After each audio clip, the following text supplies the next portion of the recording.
Hi, good morning students. Today I myself Shivam Chaturvedi and I am going to start class 10th mathematics chapter number 3 linear equation in two variable and exercise 3.2. Okay, and first question of exercise 3.2 is that from the pair of linear equations in the following problems, form the pair of linear equations in the following problems and find their solutions graphically. You have to obtain the solution graphically. 10 students of class 10th took part in a mathematics quiz. If the number of girls is 4 more than the number of boys, find the number of boys and girls who took part in this quiz. Okay, तो देखिए question में कि class 10th में 10 students ने mathematics quiz में participate लिया, ये first condition है। और सेकंड कंडीशन है कि नंबर ऑफ गर्ल्स जो हैं वो बॉयज़ के कंपैरिजन में 4 ज़्यादा हैं। ठीक है ना, ये दो कंडीशन है भाई, दो कंडीशन है, दो कंडीशन से दो इक्वेशंस बनेगी, दो इक्वेशन से आपको एक्स और वाई की वैल्यू मिल जाएगी। ठीक है ना, कि हम यहाँ पर हमको नंबर ऑफ गर्ल्स मतलब वही नंबर ऑफ गर्ल्स और नंबर ऑफ बॉयज मिल जाएंगे। हम एक को एक्स मानेंगे दूसरे को वाई मानेंगे। ठीक है ना, देखिएगा इस क्वेश्चन में तो 10 स्टूडेंट्स ऑफ क्लास 10th, इसमें नंबर बॉयज भी हैं गर्ल्स भी हैं। तो let the number of boys be x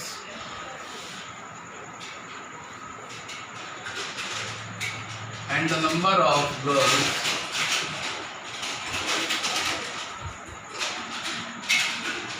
be y according to question।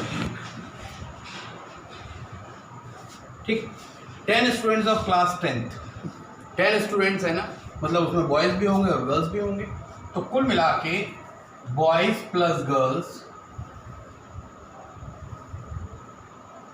And that must be equal to 10, यही हमारी फर्स्ट कंडीशन है। बॉयज कितने हैं हमारे x and the girls would be 10 y, तो that must be equal to 10। तो x plus y equals to 10 and that is equation number 1। Okay, now according to second condition, according to second condition, according to second condition क्या कह रही है? if the number of girls is 4 more than the number of boys, तो girls कितनी है? y है। ठीक है ना, number of girls is 4 more than number of boys, number of girls हमारी कितनी है? y, and that must be 4 more than number of boys। तो इक्वेट करने के लिए, ठीक है ना, कि number of girls number of boys के इक्वल आ जाएं, इसके लिए हमें क्या करना पड़ेगा? 4 को प्लस करना पड़ेगा। कहाँ की तरफ? बॉयज़ की तरफ। ठीक है ना, तो number of girls is 4 more than number of boys, ये हमारी कंडीशन हो गई।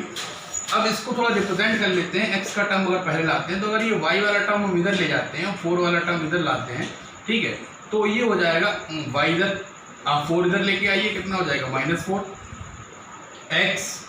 एक्स का तो एक्स रहा ही, ये वाई इधर जाएगा तो बन जाएगा एक्स माइनस वाई। तो हमारी इक्वेशन हो गई x minus Y equal to -4, ये हमारी आ गई सेकेंड इक्वेशन।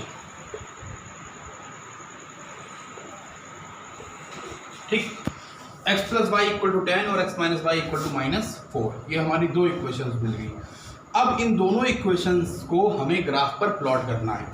ठीक, और ग्राफ पर प्लॉट कैसे करेंगे? ग्राफ पर प्लॉट करने के लिए आपको सिंपल सी बात है कि आपको इनकी कोऑर्डिनेट्स निकालने पड़ेंगे। ठीक है ना, टेबुलर फॉर्म में, जैसे हमने लास्ट वीडियो में पढ़ा था कि टेबुलर फॉर्म में हमको कोऑर्डिनेट्स निकालने पड़ेंगे और कोऑर्डिनेट्स को निकाल कर हम ग्राफ पे प्लॉट करेंगे। और जब इसको प्लॉट करेंगे तो हमको इस वाली इक्वेशन से, फर्स्ट इक्वेशन से एक लाइन मिलेगी, सेकंड इक्वेशन से एक लाइन मिलेगी। अगर अब लास्ट वीडियो में पढ़ा था, अगर ये दोनों लाइंस एक पॉइंट पर इंटरसेक्ट कर रही होंगी, एक पर्टिकुलर पॉइंट पे अगर इंटरसेक्ट कर रही होंगी, ठीक है ना, तो ये इनका इंटरसेक्टिंग पॉइंट हो जाएगा और इसके कोऑर्डिनेट्स जो भी आएंगे x, y, जो भी इसके कोऑर्डिनेट्स होंगे वो हमें कार्टेशियन प्लेन को देखने से मालूम पड़ेगा। जो भी पॉइंट्स होंगे जाके वही वैल्यू इन दोनों इक्वेशंस को सेटिस्फाई करेगी।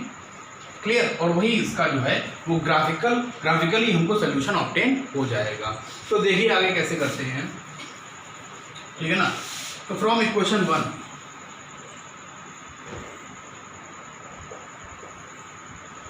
फ्रॉम इक्वेशन 1, ठीक है ना, इक्वेशन 1 से देखते हैं x plus Y equal to 10 है ना, तो x इक्वल टू क्या हो जाएगा? 10 माइनस वाई, 10 माइनस वाई। ठीक है ना, इसे दे दिया क्वेश्चन नंबर हमने 3। अब हमें यहाँ पर क्या करना है, पॉइंट्स निकालने हैं, कोऑर्डिनेट्स निकालने हैं। तो कोऑर्डिनेट हम निकाल रहे हैं, ठीक है ना, एक्स और वाई। ठीक, अब देखिए वाई की वैल्यू पुट करते जाइए। 3 वैल्यू हम लोग पुट करेंगे। वाई की वैल्यू आपने पुट की 1 पुट किए तो एक्स 10 - 1 एक्स कितना हो गया 9। वाई की वैल्यू आपने पुट की 2, जो वाई की वैल्यू आप 2 पुट करेंगे तो 10 - 2 यानी कितना, एक्स कितना हो जाएगा हमारा 8। And when you put the value of Y that is equal to 3, then 10 - 3 that must be equal to 7, then X would be 7। ठीक है ना, तो ये हमारे कोऑर्डिनेट्स आ गए जो हमें ग्राफ पेपर पर इनको प्लॉट करना पड़ेगा और इससे हमको एक लाइन की इक्वेशन मिलने वाली है, एक लाइन मिलने वाली है। अब हम देखते हैं यहाँ पर नेक्स्ट फ्रॉम इक्वेशन 2।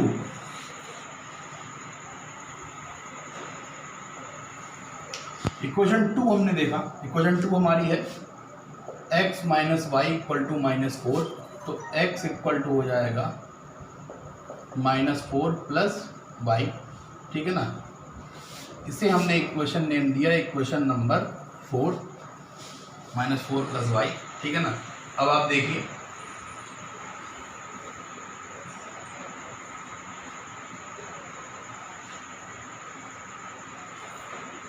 आप वैल्यू पुट करिए यहाँ पे। y की वैल्यू आपने पुट की 0, y की वैल्यू 0 पुट करेंगे तो x कितना बचेगा -4।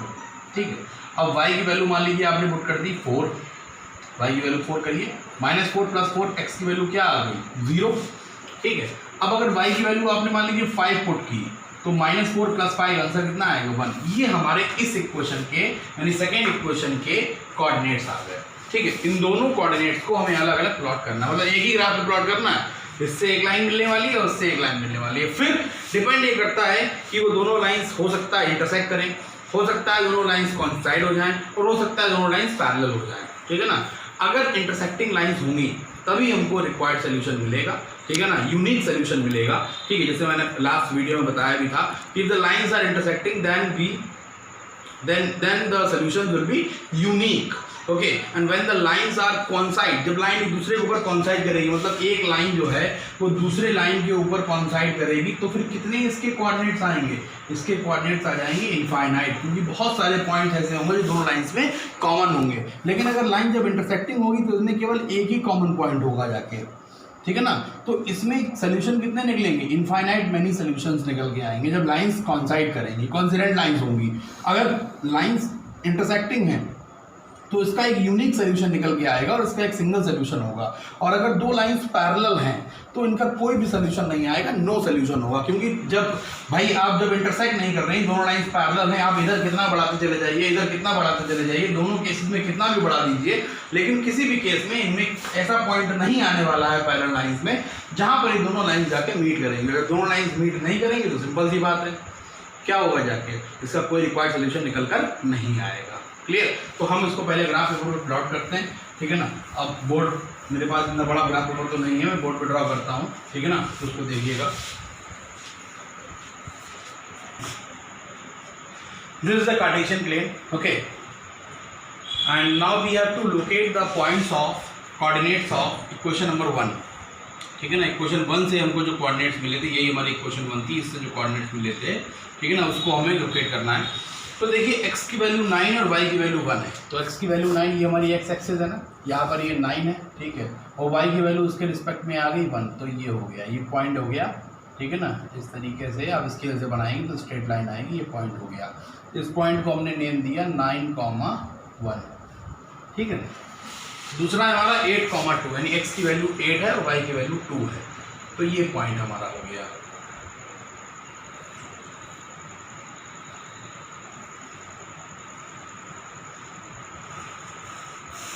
ठीक है, और तीसरी वैल्यू है हमारी 7,3, यानी 7 ये है और 3 हमारा यहाँ पर कहीं मिलेगा जाके तब। ठीक है ना, स्केल से आप पॉइंट लोकेट करेंगे तो आपको दिक्कत नहीं होगी। 7,3।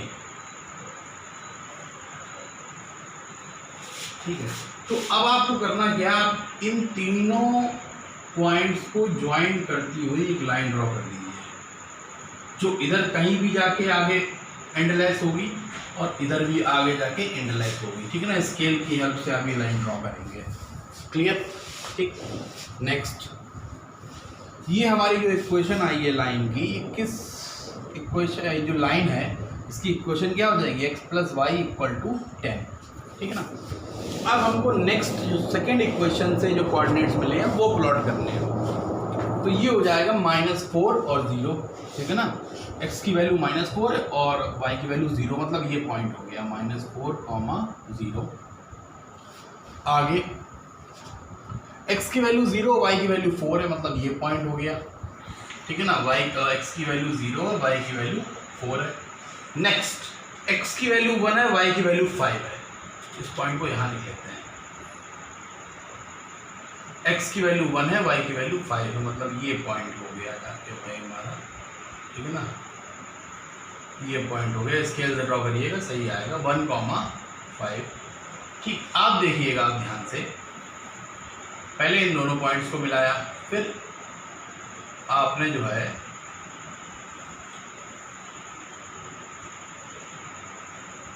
इन दोनों पॉइंट्स को मिला दिया, इसको एंडलेस कर दीजिए, इसको भी एंडलेस कर दीजिए, मतलब आगे कहीं बढ़ती जाएगी।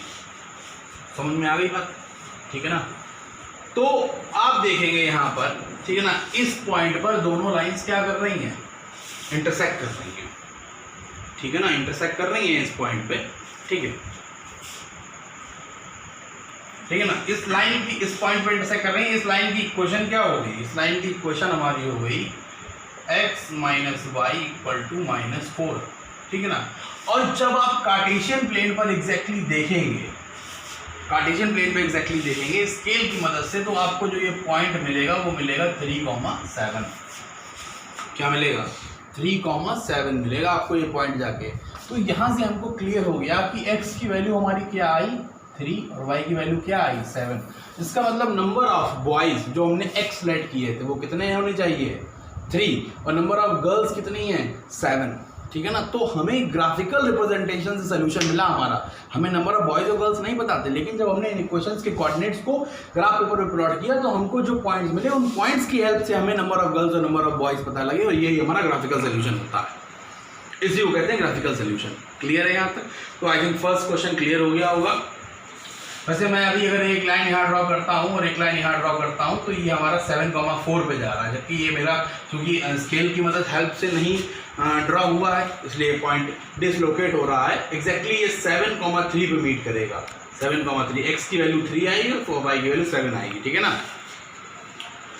ठीक, अब देखिए कैसे लोकेट करिए यहाँ पर वैल्यू, x की वैल्यू 3, y की वैल्यू 4, तो 3 + 4 = x की, सॉरी, y की वैल्यू 7, तो x की वैल्यू हो गई हमारी कितनी, 3, और y की वैल्यू हो गई कितनी, 7, कितना आ गया, 10। यहाँ पे करके देख लीजिए, x की वैल्यू रखिए आप 3, y की वैल्यू रखिए 7, माइनस करिए कितना आएगा, -4, सेम आ रहा है। इस तरीके से हमारे पॉइंट्स क्लियर हो गए, ठीक है ना। तो एक कोई इसका जो सेकेंड पार्ट है, ठीक है, then you have to solve by yourself. If there will be any doubt in that question, then you can ask to me. Now we will proceed for the second question of exercise 3.2. Now second question, on comparing the ratios a1/a2, b1/b2 and c1/c2, find out whether the lines representing the following pairs of linear equations intersect at a point, are parallel or coincident, ठीक है ना। यहाँ पर हमें करना क्या है, हमें a1/a2, b1/b2 और c1/c2 का रेशियो निकालना है।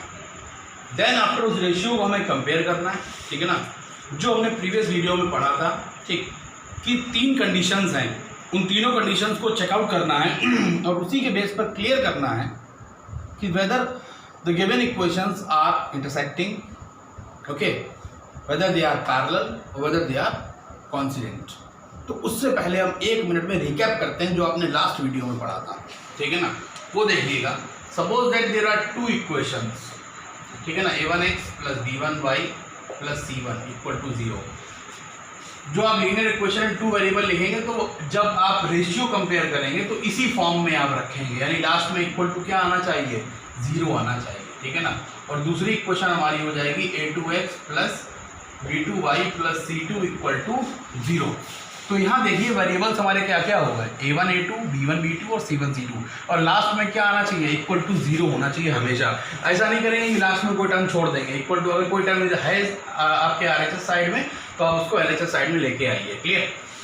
अब यहाँ से अगर हम केस फर्स्ट, ठीक है ना, केस वन आपका, केस फर्स्ट आपको रेशियो निकालना है, A1/A2 आपने निकाला, ठीक है ना, आपने B1/B2 निकाला और आपने C1/C2 निकाला, ठीक है। अगर यहाँ पर A1/A2 is not equal to B1/B2 आ रहा है, ठीक है ना, सिर्फ ये इन्हीं दो को कंपेयर करके निकल आएगा।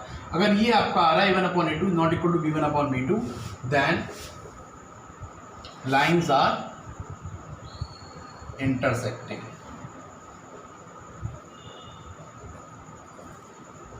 ठीक, इंटरसेक्टिंग हो गया, और हमारा लाइंस का सॉल्यूशन कैसा होगा, यूनिक सॉल्यूशन होगा।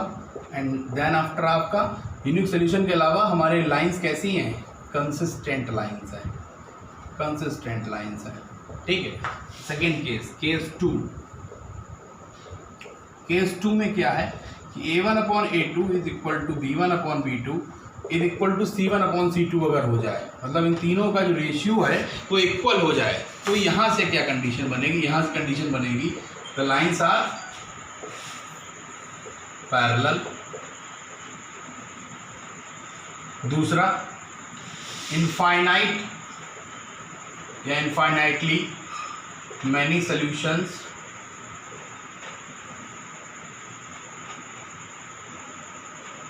ठीक। और तीसरा हमारा ये लाइंस भी कैसी हो जाएंगी, consistent lines.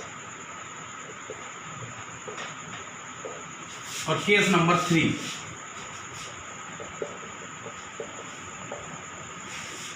If A1/A2 is equals to B1/B2 and is not equals to C1/C2, then the lines are parallel.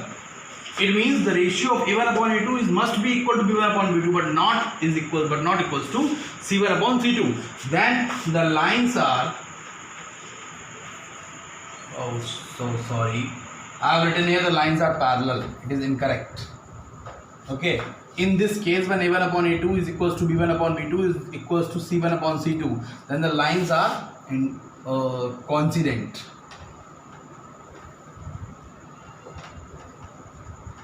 Okay, if the lines are coincident, then only they can have infinitely many solutions, and they are said to be consistent lines. In this case, when A1/A2 is equals to B1/B2 is not equal to C1/C2, the lines are parallel. And as the lines are parallel, okay, they have no solution.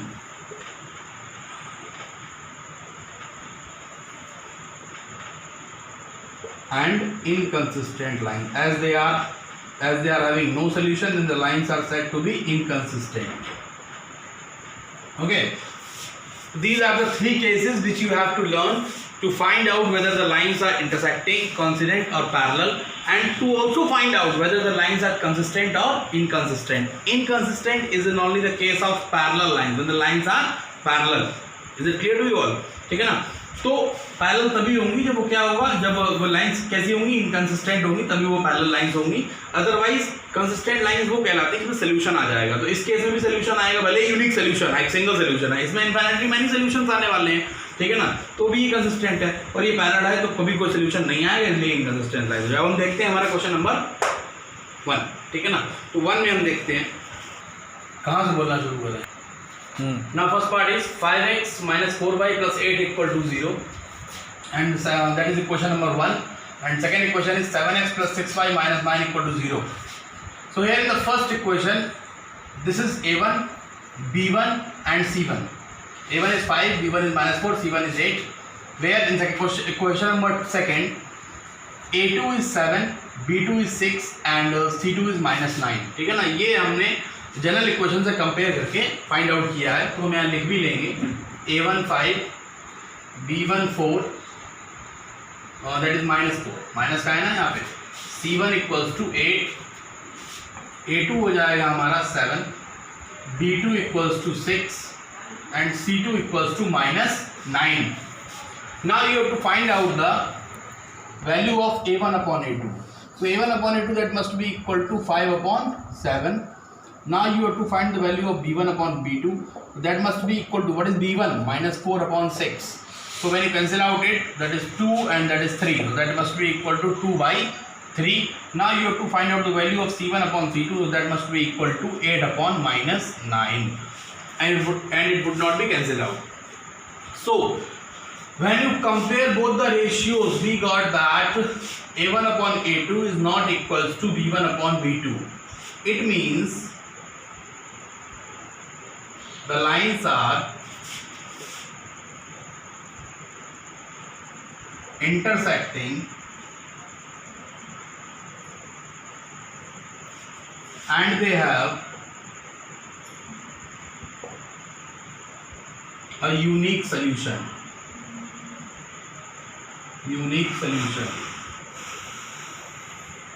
But in this question we don't have to find the value of the solution, that is the value of x and y. Okay, we have to only tell that whether the lines are intersecting or not as according to the question. So this is the first part. Now second part you have to solve by yourself and always remember the three conditions which I have told you.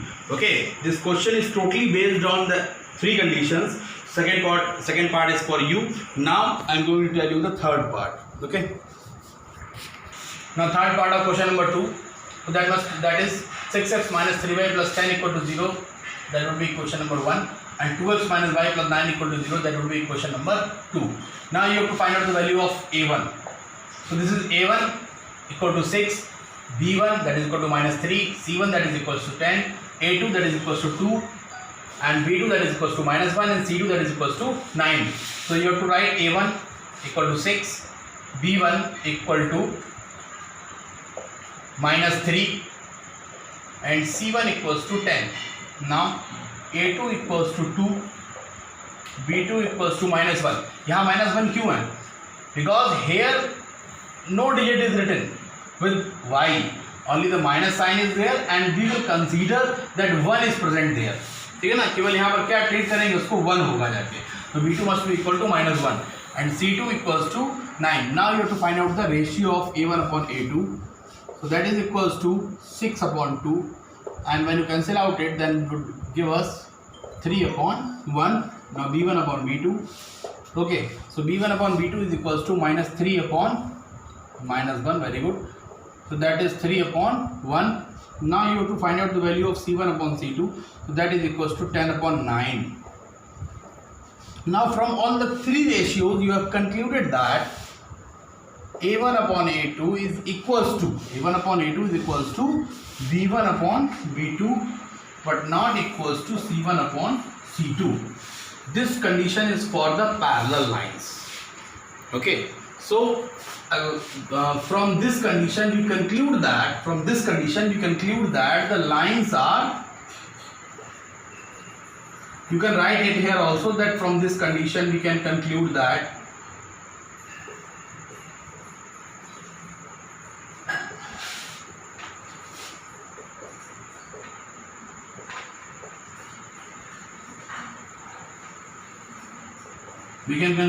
the lines are parallel and they have no solution in common.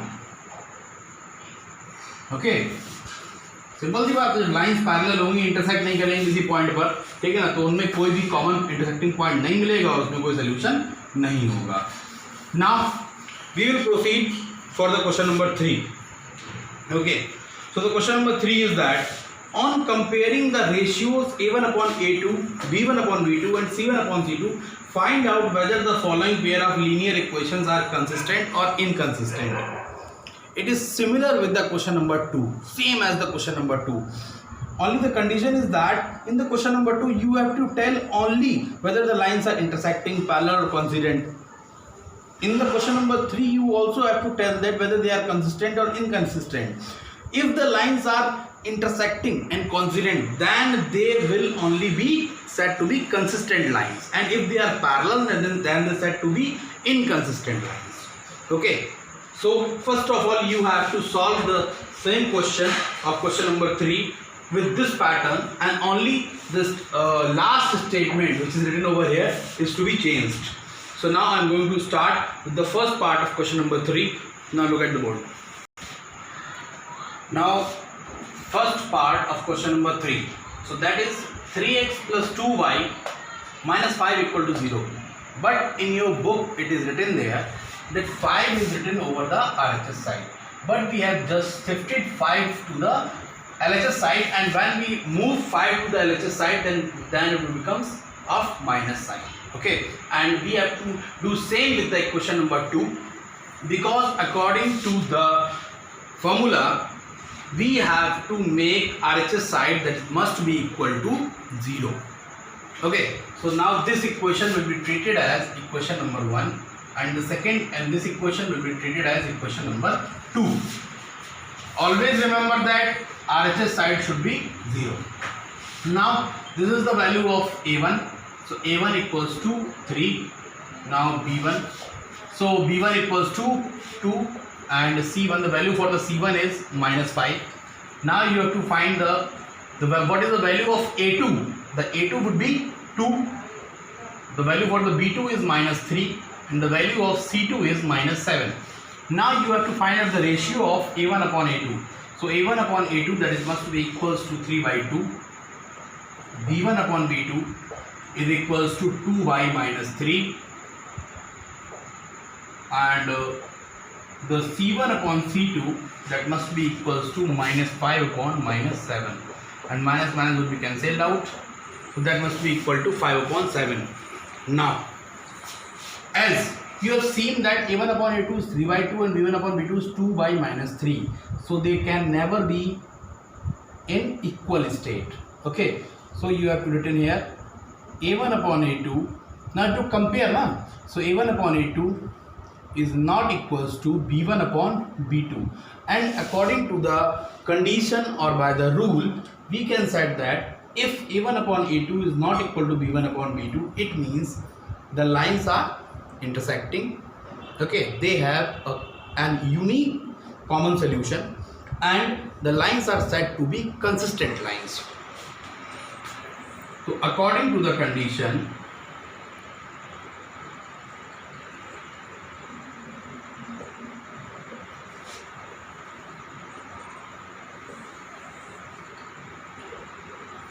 we concluded that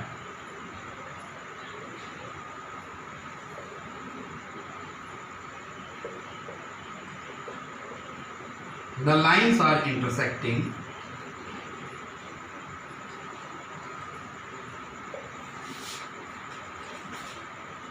and intersecting lines are consistent. Okay,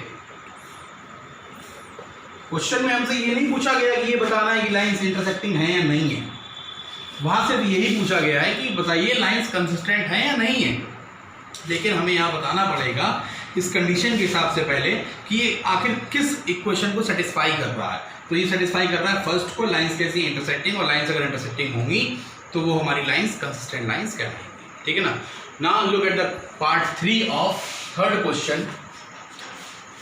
okay, as we have do similar in the first question that we shift 7 to the LHS side from the RHS side, okay, then it becomes of minus sign. So from the we term this equation as equation number 1 and we write this equation as equation number 2. Now we have to find out the value of A1. So A1 equals to 3 by 2. 3 by 2. A1 is the coefficient of x. So whatever is written with x is termed as A1. Now B1. B1 is the coefficient of y. That must be equals to 5 upon 3. And C1 equals to minus 7. Now A2 equals to 9. B2 is the coefficient of y from equation number 2. So that is minus 10. And C2 equals to minus 14. Okay. Now you have to find out the ratio of A1 upon A2. So what is a1 upon a2? a1 is 3/2 and a2 is 9. We keep 1 below the 9, okay, and when we do the multiply, reciprocal of the denominator, then it changes into 3/2 into 1 upon 9. Reciprocal हो जाएगा, denominator का reciprocal हो जाएगा। या एक step और भी कर सकते हैं कि जो ऊपर वाला टर्म होता है उसका हम इसके डिनोमिनेटर मल्टीप्लाई करते हैं और 9 का जो है वो 2 मल्टीप्लाई कर देंगे। शॉर्ट ट्रिक है, ठीक है ना। जब भी कभी आपके दो फ्रैक्शन न्यूमरेटर और डिनोमिनेटर भी फ्रैक्शन में दिए गए हों तो ये टेक्निक आप लगा लीजिएगा कि फर्स्ट का 4th में मल्टीप्लाई कर दीजिएगा और सेकंड का जो है वो 3rd में मल्टीप्लाई कर दीजिएगा, तो इस तरीके से निकल आएगा। या आपको अगर कॉन्सेप्ट अच्छे से आता हो तो सीधे इसका रेसिप्रोकल करेंगे तो 9/1 का हो जाएगा 1/9। अब हमको कैंसिल आउट करके इसकी वैल्यू निकालनी है, तो 1 1 जा 1 and 3 2 जा 6। नाउ b1 upon b2, तो b1 upon b2 कितना हो जाएगा? b1 upon b2, b1 की वैल्यू क्या है 5/3 और b2 की वैल्यू क्या है -10।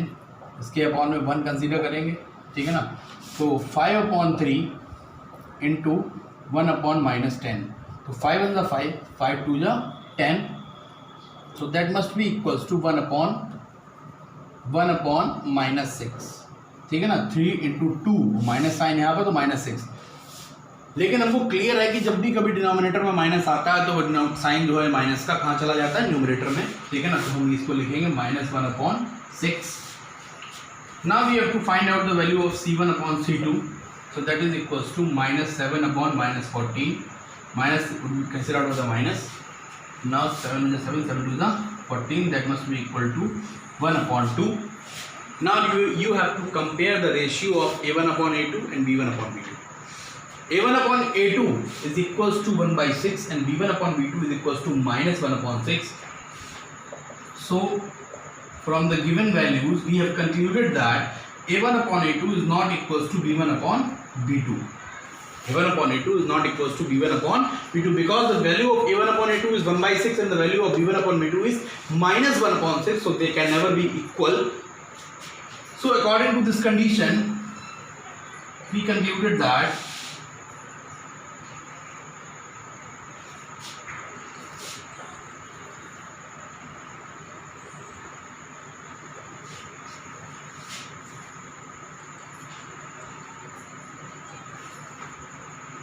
the lines are intersecting